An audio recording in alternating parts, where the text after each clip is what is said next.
I'm making this video because of a recent court case involving Jessica Bosson.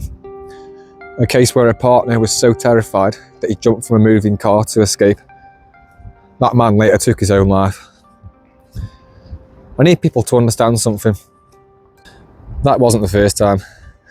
Jessica Bosson was my partner years earlier in 2021, and I was also a victim of domestic abuse. I was grabbed by the throat, dragged by the hair, my home was trashed, my clothes were destroyed, my food was sabotaged. The worst part, my pet parrot, something that I love deeply, something that I raised from an egg. She killed them.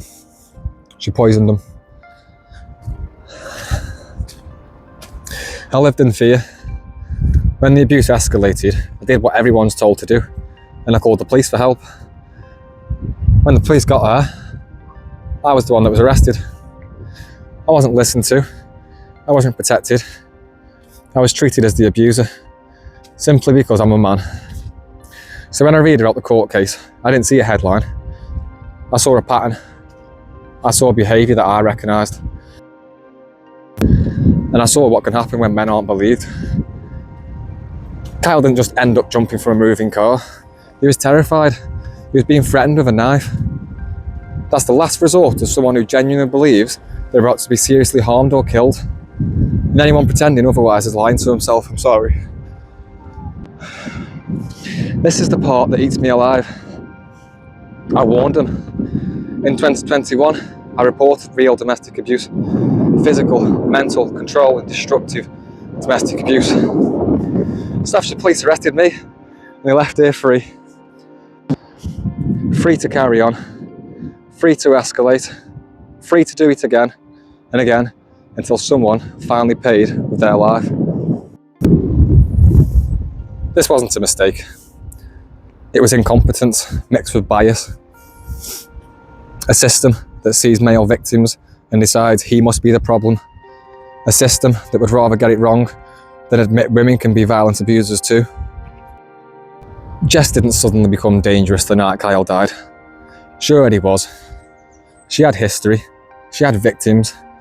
She had warnings attached to her name. Nobody did the job. The police failed, the CPS failed, and it was Kyle who paid the price. Kyle's deaths affected me more than I can put it into words. I can't separate what happened to him from what happened to me years earlier.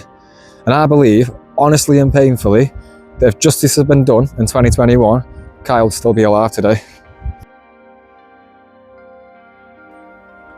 Someone who knew Kyle reached out to me after hearing his story. They'd known him since they were teenagers. They grew up with him. They knew how shy he was, how vulnerable, how badly he just wanted to be loved.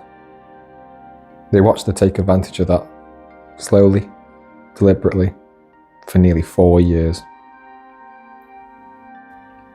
They watched Kyle lose everything, a once-in-a-lifetime career, his home, his confidence, his sense of self. They described how she poisoned his mind, how every time he tried to move forward, she pulled him back, how every attempt to help him escape was overridden by her control. And the violence didn't start the night he died. Days earlier, she smashed a glass bottle over his head, splitting it open. That wasn't an argument. That was an attempt to seriously harm him. Yet somehow, she was still seen as no danger. The knife wasn't the first warning. It was just the last one that was ignored. Kyle didn't believe he was lovable on his own, because this was the only version of love he ever known.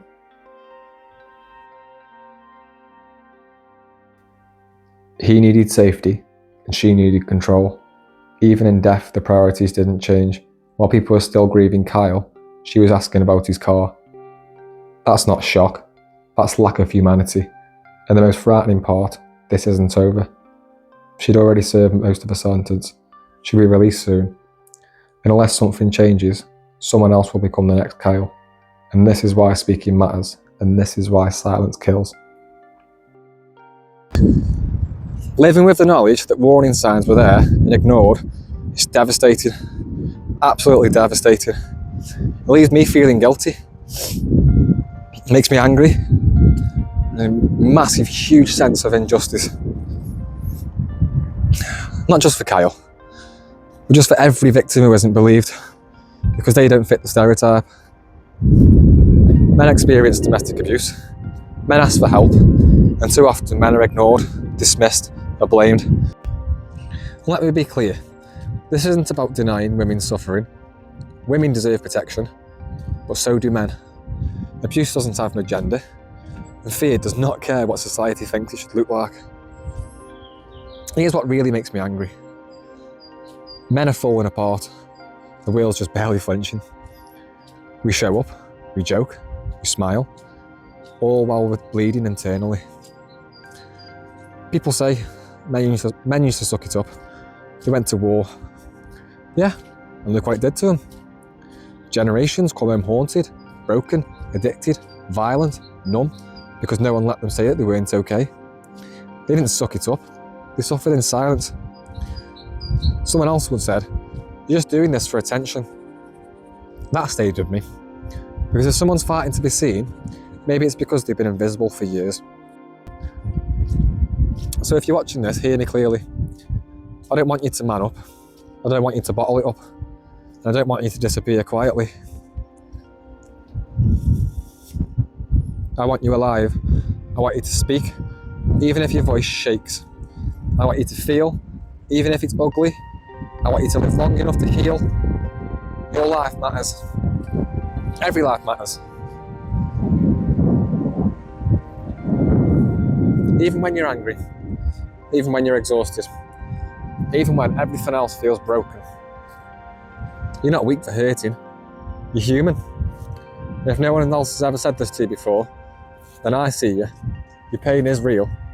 You don't need to suck it up. We need to stop dying in silence.